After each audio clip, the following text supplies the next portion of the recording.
Hello friends, welcome back to my channel. আমরা সাফল্য magazine থেকে যে ডাব্লিউবিপি মেনের ম্যাথ সলভ করেছিলাম প্র্যাকটিস সেট থেকে, আজকে আমরা যেটা সলভ করব সেটা হচ্ছে জিকে। ঠিক আছে, আগের ক্লাসগুলো যারা দেখোনি প্লেলিস্ট করা আছে যে সাফল্য ম্যাথ বলে, সেখানে কিন্তু পিএসসি তারপর কলকাতা পুলিশের বিভিন্ন ম্যাথের কিন্তু সলভ করে দেওয়া আছে। ঠিক আছে, সেখানে প্লেলিস্ট করা আছে, সেখান থেকে তোমরা একবার দেখে নেবে। তো চলো আজকের ক্লাসটা শুরু করি। দেখো ফার্স্ট কোশ্চেন, যে সোনা ও রূপা তৈরির অলঙ্কার পরিষ্কার করতে, অর্থাৎ সোনা রূপা যে পরিষ্কার করতে, ওই অলঙ্কার পরিষ্কার করতে কোন অ্যাসিড ব্যবহার করা হয়? এখানে আমাদের অপশান এতে আছে নাইট্রিক অ্যাসিড, অপশান বিতে সালফিউরিক অ্যাসিড, বোরিক অ্যাসিড না হাইড্রোক্লোরিক অ্যাসিড। তাহলে সোনার উপর তৈরি অলঙ্কার তৈরিতে যে অলঙ্কার অর্থাৎ সোনার উপর পরিষ্কার করতে যে অ্যাসিড ব্যবহার করা হয়, অপশান এ হয়ে যাবে এই প্রশ্নের সঠিক অ্যান্সার। নাইট্রিক অ্যাসিড কিন্তু ব্যবহার করা হয় পরিষ্কার করার জন্য। হাইড্রোক্লোরিকের অ্যাসিডের রাসায়নিক সংকেত কি? HCl। সালফিউরিক অ্যাসিডের রাসায়নিক সংকেত কি? H2SO4। এরপর পরবর্তী কোশ্চেন, কোন শর্তে কোনো আদর্শ গ্যাসের আচরণ করে? কোনো গ্যাস আদর্শ গ্যাসের আচরণ করে। ঠিক আছে, বা আদর্শ গ্যাস, এইভাবেও কোশ্চেনটা থাকতে পারে। আদর্শ গ্যাসের শর্ত পালন করে কোন গ্যাস? তাহলে এখানে আমাদের হতে হবে, গ্যাসটা হতে হবে কি? উচ্চ তাপমাত্রা। হতে হবে কি? উচ্চ তাপমাত্রা প্লাস থাকতে হবে আমাদের কি? নিম্ন চাপ। চাপটা থাকতে হবে নিম্ন চাপ, তবে একটা আদর্শ গ্যাসের আচরণ করবে। ঠিক আছে, তাহলে এখানে উচ্চ তাপমাত্রা মানে উচ্চ উষ্ণতা কোনটা আছে? দেখো এখানে এই দুটো অপশানের মধ্যে দেখো উচ্চ উষ্ণতা আছে, এবার চাপটা লাগবে নিম্ন, অর্থাৎ অপশান ডি এইটার আমাদের কারেক্ট অ্যান্সার হয়ে যাবে, যে নিম্নচাপ প্লাস উচ্চ উষ্ণতা। সেভিং গ্লাসে কোন ধরনের দর্পণ বা লেন্স ব্যবহার করা হয়? সেভিং গ্লাস মানে কি? যেটাতে দাড়ি কাটার সময় যে আয়নাটা দেখো, সেটাতে কোন ধরনের দর্পণ ব্যবহার করা হয়? এখানে লেন্স আর দর্পণ কিন্তু একই। ঠিক আছে, লেন্স আর দর্পণ একই। এখানে দুটো করে অপশান আছে, অপশানগুলো একটু ভুল দেওয়া আছে। ঠিক আছে, তাহলে এখানে সেভিং গ্লাসে কোন ধরনের দর্পণ থাকে? এখানে হয়ে যাবে অপশান এ সঠিক অ্যান্সার, যে অবতল দর্পণ কিন্তু থাকে সেভিং গ্লাসে। এখান থেকে আরেকটা কোশ্চেন আসতে পারে, যে সিনেমার পর্দায় কোন দর্পণ থাকে, কোন লেন্স থাকে সিনেমার পর্দায়? এটা কিন্তু আসে। সিনেমার পর্দাতেও কিন্তু অবতল লেন্স থাকে। গাড়ির হেডলাইটে কোন লেন্স থাকে? গাড়ির হেডলাইটেও কিন্তু অবতল লেন্স থাকে। ঠিক আছে, এবার গাড়ির আয়নাতে, ঠিক আছে, গাড়ির আয়নাতে কোন লেন্স থাকে? গাড়ির আয়নাতে এটাতে কিন্তু উত্তল লেন্স থাকে। তাহলে এখানে এই সেভিং গ্লাস, সিনেমার পর্দা, গাড়ির হেডলাইট এগুলোতে অবতল লেন্স থাকে, আর গাড়ির যে আয়না, যে এই গাড়ি দেখার জন্য পেছনে গাড়ি আসছে কিনা তা, সেই আয়নাতে কি থাকে? উত্তল লেন্স থাকে। এরপর পরবর্তী কোশ্চেন, যে কোন ভিটামিনের মধ্যে কোবাল্ট বর্তমান? কোবাল্ট বর্তমান কোন ভিটামিনের মধ্যে? এ ভিটামিন B12, ভিটামিন B7 না ভিটামিন ডি? তো এখানে আমাদের কোন অ্যান্সার হবে? অ্যান্সার হবে B12। ঠিক আছে, ভিটামিন B12-এ কিন্তু কোবাল্ট বর্তমান। এখান থেকে একটু রাসায়নিক নামগুলো দেখব। ভিটামিন এ রাসায়নিক নাম কি? ভিটামিন এ রাসায়নিক নাম হচ্ছে রেটিনল, পরীক্ষাতে কিন্তু আসে।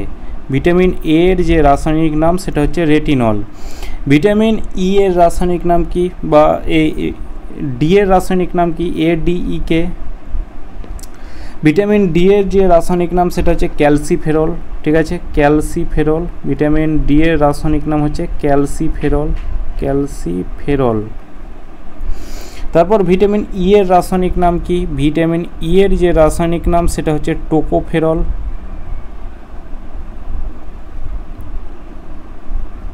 আর ভিটামিন কে এর রাসায়নিক নাম কি?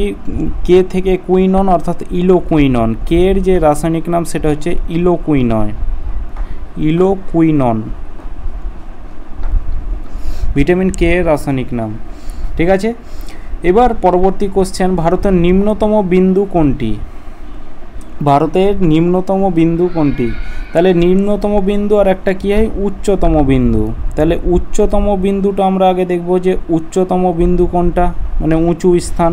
তাহলে এখানে হয়ে যাবে আমাদের কাঞ্চনজঙ্ঘা। ভারতের যে উচ্চতম বিন্দু সেটা হবে কাঞ্চনজঙ্ঘা, ঠিক আছে, কাঞ্চনজঙ্ঘা। আর উচ্চতম বিন্দু কাঞ্চনজঙ্ঘা। এই কাঞ্চনজঙ্ঘা কোথায় অবস্থিত? এই কাঞ্চনজঙ্ঘা কিন্তু সিকিমে অবস্থিত। আর নিম্নতম বিন্দু বলা আছে, তাহলে কুট্টানাড হয়ে যাবে সঠিক অ্যান্সার, যে নিম্নতম বিন্দুর নাম হচ্ছে কুট্টানাড। এবার কুট্টানাড কোন রাজ্যে অবস্থিত? কুট্টা থেকে কে দিয়ে আছে, অর্থাৎ কেরালা কিন্তু রাজ্যে অবস্থিত। কুট্টানাড কেরালা রাজ্যে অবস্থিত। লাক্ষাদ্বীপ উৎপত্তির কারণ কি? আগ্নেয়পাত, ভূমিকম্প, সুনামি না কোরাল? লাক্ষাদ্বীপ অর্থাৎ এটা একটা প্রবাল দ্বীপ। যদি বলা হয় প্রবাল দ্বীপ, কোন দ্বীপকে বলা হয়? কোশ্চেনে আসে প্রবাল দ্বীপ, সেটা হয়ে যাবে আমাদের লাক্ষাদ্বীপ, ঠিক আছে। তাহলে কোরাল মানেও কিন্তু প্রবাল, তাহলে এখানে হ্যাঁ কোরাল মানেও প্রবাল, তাহলে এখানে কোরালের জন্য কিন্তু মানে লাক্ষাদ্বীপ উৎপত্তির কারণ হচ্ছে কোরাল, ঠিক আছে। আলামাত্তি বাঁধ কোন নদীর ওপর অবস্থিত? আলামাত্তি বাঁধ কৃষ্ণা, গোদাবরী, নর্মদা না মহানদী? তাহলে কৃষ্ণা নদীর ওপর কিন্তু আলামাত্তি বাঁধ অবস্থিত। কৃষ্ণা নদী কোন রাজ্যে অবস্থিত, আলামাত্তি বাঁধ কোন রাজ্যে অবস্থিত? সেটা হবে কি কর্ণাটক, ঠিক আছে, কর্ণাটক। এবার একটু আমরা দেখে রাখবো যে মহানদীর ওপর কোন বাঁধ গড়ে উঠেছে। মহান কোন নদী হবে? যে নদীতে হীরা পাওয়া যাবে সেই নদীতে মহান হবে, সেই নদীকে মহান নদী বলবো। তাহলে এখানে আমাদের এই যদি বলে হীরাকুদ বাঁধ, হীরাকুদ বাঁধ কোন মানে কোন নদীর ওপর অবস্থিত? সেটা হয়ে যাবে মহানদীর ওপর অবস্থিত। এইভাবে মনে রাখতে পারো হীরা কখন, যে নদী মহান আমি কখন বলবো নদীকে, যখন যে নদীতে হীরা থাকবে সেই নদীকে মহান বলবো। তাহলে হীরাকুদ বাঁধ মহানদীর ওপর অবস্থিত। নর্মদা নদীর ওপর কোন বাঁধ অবস্থিত? সর্বদা থেকে সর্দার সরোবর বাঁধ, ঠিক আছে, সর্দার সরোবর বাঁধ, এইভাবে তোমরা একটু মনে রাখবে, সর্দার সরোবর বাঁধ নর্মদা নদীর ওপর অবস্থিত। কোশ্চেন 8, স্পেস অ্যাপ্লিকেশন সেন্টার কোথায় অবস্থিত? Space application centre Ahmedabad, Dehradun, Pune না ব্যাঙ্গালোর? স্পেস অ্যাপ্লিকেশন সেন্টার অবস্থিত আহমেদাবাদ, ঠিক আছে, আহমেদাবাদে। আরবরা কত সালে সিন্ধু জয় করে? 712 খ্রিস্টাব্দে। অপশন সি এই প্রশ্নের সঠিক অ্যান্সার হয়ে যাবে, যে আরবরা সিন্ধু জয় করে 712 খ্রিস্টাব্দে। এখানে আরেকটা কোশ্চেন মনে পড়লো যে প্রথম কোন মুসলিম ভারত আক্রমণ করেছিল? প্রথম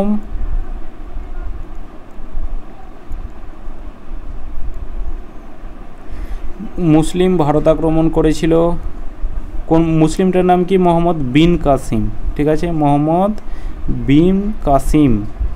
খুব ইম্পর্টেন্ট কোশ্চেন। 1911 সালে কংগ্রেসের অধিবেশনে জনগণ মন গাওয়া হয়েছিল। এই অধিবেশনটি কোথায় হয়েছিল? তাহলে 1911 সালের যে কংগ্রেস অধিবেশন জনগণ মন গাওয়া হয়েছিল সেটা হয়ে যাবে কি জনগণ মন। এইভাবে একটু মনে রাখো যে বাংলা গান, অর্থাৎ বাংলা মানে কি কলকাতা। তাহলে এখানে আমাদের কলকাতা হয়ে যাবে সঠিক অ্যান্সার, যে কলকাতা অধিবেশনে কিন্তু গাওয়া হয়েছিল। এবার এখান থেকে একটু মনে রাখবে যে কলকাতা অধিবেশনের সভাপতি কে ছিল, সভাপতিত্ব কে করেছিল? সেটা হয়ে যাবে নারায়ণ ধর, ঠিক আছে, সভাপতিত্ব করেছিল নারায়ণ ধর। আর এইখানে আর একটা মনে পড়লো যে মাদ্রাজ অধিবেশনের সভাপতি কে করেছিল? সেটা হচ্ছে মাদ্রাজ এম থেকে থেকে, অর্থাৎ এম থেকে শুরু, এটাও আমাদের এম থেকে শুরু হবে, এ আনসারি, সেটা মাদ্রাজ অধিবেশনের সভাপতি করেছিল। স্বদেশ বান্ধব কোশ্চেন 11, স্বদেশ বান্ধব সমিতির প্রতিষ্ঠাতাকে? এটা তো অপশান এ হয়ে যাবে সঠিক অ্যান্সার, যে অশ্বিনী কুমার দত্ত কিন্তু স্বদেশ বান্ধব সমিতির প্রতিষ্ঠাতা। কোশ্চেন 12, বাংলার কোন সুলতান চৈতন্যদেবের সমসাময়িক ছিলেন? বাংলার কোন সুলতান চৈতন্যদেবের সমসাময়িক ছিলেন? নুরসাদ শাহ, আলাউদ্দিন হুসেন শাহ, রুকুদ্দিন ফিরোজ শাহ না আলাউদ্দিন ফতে শাহ? চৈতন্যদেবের সমসাময়িক, ঠিক আছে, চৈতন্যদেবের সমসাময়িক ছিল, এটা একটু মনে রাখবে, সমসাময়িক ছিল আলাউদ্দিন হুসেন শাহ।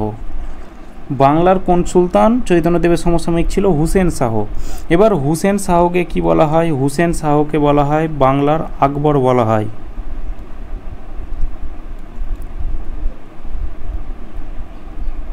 বাংলার আকবর বলা হয় হুসেন শাহকে। আর বাংলার দ্বিতীয় আকবর কাকে বলা হয়? বাংলার দ্বিতীয় আকবর বলা হয় আকবর দ্বিতীয় শাহকে, ঠিক আছে, দ্বিতীয় আকবর শাহকে বাংলার দ্বিতীয় আকবর বলা হয়। দ্বিতীয় থেকে দ্বিতীয়, অর্থাৎ দ্বিতীয় আকবর যদি বলে তাহলে দ্বিতীয় আকবর শাহ।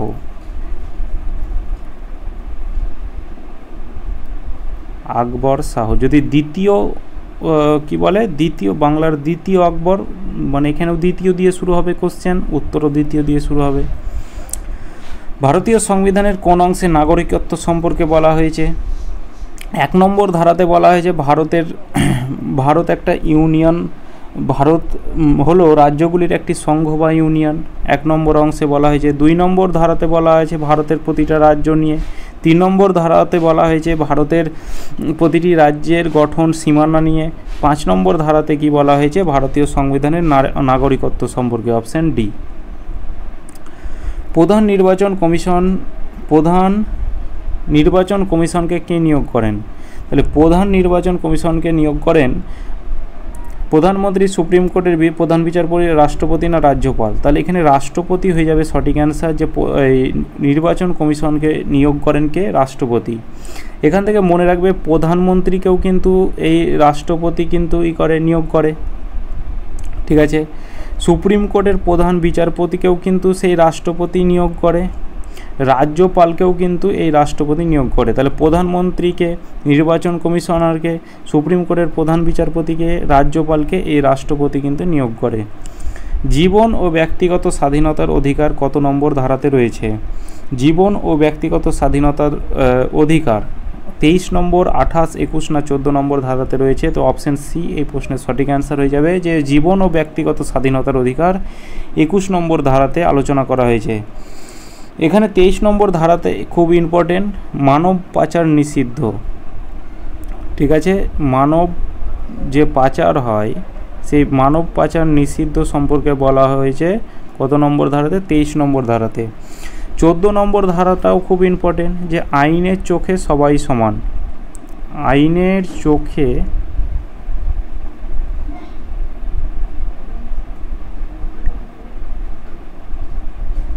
সবাই সমান, এটা 14 নম্বর ধারাতে কিন্তু আলোচনা হয়েছে। বল্লভপুর ঝিল পশ্চিমবঙ্গের কোন জেলায় অবস্থিত? পুরুলিয়া, বীরভূম, উত্তর দিনাজপুর না হাওড়া? বল্লভ ব দিয়ে শুরু, অর্থাৎ বীরভূম, ঠিক আছে। এইভাবে একটু রিলেট করে পড়বে, তাহলে মনে থাকবে যে বল্লভপুর ঝিল কোন পশ্চিমবঙ্গের কোন জেলায় অবস্থিত? বীরভূম জেলায় কিন্তু অবস্থিত। ভারতের প্রথম শিল্পনীতি কত সালে ঘোষণা করা হয়েছিল? 1956, 71, 91 না 48? প্রথম শিল্পনীতি ঘোষণা করা হয়েছিল 1948 খ্রিস্টাব্দে, ঠিক আছে, অপশান ডি। এই সময় প্রধানমন্ত্রী কে ছিল? প্রথম যে প্রধানমন্ত্রী অর্থাৎ জওহরলাল নেহেরু, সেই কিন্তু প্রথম প্রধানমন্ত্রী অর্থাৎ জওহরলাল নেহেরু কিন্তু ছিল। নোভস্তি কোন দেশের সংবাদ সংস্থা? নোভস্তি এটি কোন দেশের সংবাদ সংস্থা? তাহলে অপশান সি রাশিয়া হয়ে যাবে এই প্রশ্নের সঠিক অ্যান্সার, যে রাশিয়া দেশের কিন্তু সংবাদ সংস্থা। এরপর কোশ্চেন 19 নম্বর কোশ্চেন দেখব, যামিনী কৃষ্ণমূর্তি, এটা খুব এসএসসির কিন্তু প্রচুর কোশ্চেন মানে পরীক্ষাতে এসেছে, এসএসসি জিডিতে তো অনেকটা মানে প্রিভিয়াস ইয়ারে প্রচুর ছিল। এই যামিনী কৃষ্ণমূর্তি কোন ধরনের নৃত্যের সঙ্গে যুক্ত? কথক, উড়িষ্যা, ভারতনাট্যম না কথাকলি?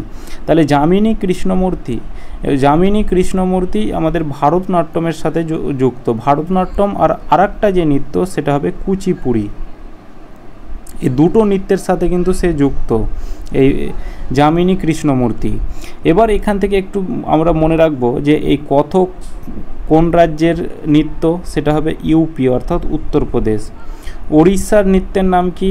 উড়িষ্যা যে রাজ্যের নৃত্যের নাম হচ্ছে ওডিসি। ওডিসি নৃত্য। কথাকলি, কথাকলি কোন রাজ্যের নৃত্য? কথাকলি হচ্ছে কেরল রাজ্যের নৃত্য, ঠিক আছে। আমি এখানে অপশান সি দিয়ে লিখে রাখছি, কেরল রাজ্যের নৃত্য। তারপর আর একটা কেরল রাজ্যের গুরুত্বপূর্ণ নৃত্য আছে মোহিনী অট্টম, ওটা কেরলের নৃত্য, মোহিনী অট্টম। তারপর এই ভারতনাট্যম কোথাকার নৃত্য? ভারতনাট্যম সেটা হচ্ছে তামিলনাড়ু, তামিলনাড়ু রাজ্যের নৃত্য হচ্ছে ভারতনাট্যম। কুচিপুড়ি কোন রাজ্যের নৃত্য? সেটা হবে কুচিপুড়ি, অন্ধ্রপ্রদেশের মানুষ পুরী খেতে খুব ভালোবাসে, অর্থাৎ অন্ধ্রপ্রদেশ, এপি, ঠিক আছে। এইগুলো একটু মনে রাখবে যে কথক কোন রাজ্যের? উত্তরপ্রদেশ, কথাকলি কেরল। তারপর কেরলের আর একটা নৃত্য হচ্ছে মোহিনীঅট্টম। তারপর উড়িষ্যা ওডিসি নৃত্য, ভারতনাট্যমের হচ্ছে ভারতনাট্যম তামিলনাড়ুর, আর কুচিপুড়ি হচ্ছে অন্ধ্রপ্রদেশ। প্রথম ভারতীয় মহিলা হিসেবে বুকার অ্যাওয়ার্ড পেয়েছেন কে? অনুরাধা সেন, অরুন্ধতী রায়, মহাশ্বেতা দেবী না আশাপূর্ণা দেবী? তাহলে এখানে এই বুকার যে পুরস্কার দেয় সেটা হয়তো সাহিত্যের ক্ষেত্রে, এই বুকার অ্যাওয়ার্ডটা দেওয়া হয় সাহিত্য কথার ক্ষেত্রে, ঠিক আছে। তাহলে এখানে অপশান বি এই প্রশ্নের সঠিক অ্যান্সার হয়ে যাবে যে অরুন্ধতী রায় কিন্তু প্রথম মহিলা বুকার অ্যাওয়ার্ড কিন্তু পেয়েছেন। আই লিগ 2023-24 শিরোপা জিতল কোন ক্লাব? এইটা কিন্তু আরেকটা কোনো একটা সেটে করিয়েছিলাম। মোহামেডান স্পোর্টিং ক্লাব, মোহনবাগান না ইস্টবেঙ্গল না মুম্বাই সিটি এফসি? তাহলে অপশান এ এই প্রশ্নের সঠিক অ্যান্সার হয়ে যাবে যে মোহামেডান স্পোর্টিং ক্লাব। বিশ্ব জল দিবস কবে পালন করা হয়? বিশ্ব জল দিবস 22শে মার্চ, 18ই আগস্ট, 22শে এপ্রিল না 20 মার্চ? তাহলে এখানে 22শে মার্চ হয়ে যাবে বিশ্ব জল দিবস, ঠিক আছে। এবার 21শে মার্চ একটু মনে রাখবে হচ্ছে বিশ্ব অরণ্য দিবস।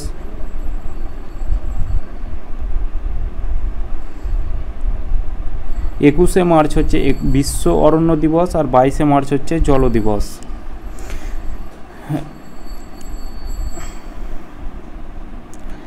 রাশিয়ায় ভারতীয় রাষ্ট্রদূত হিসেবে নিযুক্ত হলেন কে? রাশিয়ায় ভারতীয় রাষ্ট্রদূত হিসেবে নিযুক্ত হলেন অপশান সি সঠিক অ্যান্সার হয়ে যাবে যে বিনয় কুমার, ঠিক আছে। হরিয়ানার মুখ্যমন্ত্রী হিসেবে শপথ বাক্য কে পাঠ করলেন? হরিয়ানার মুখ্যমন্ত্রী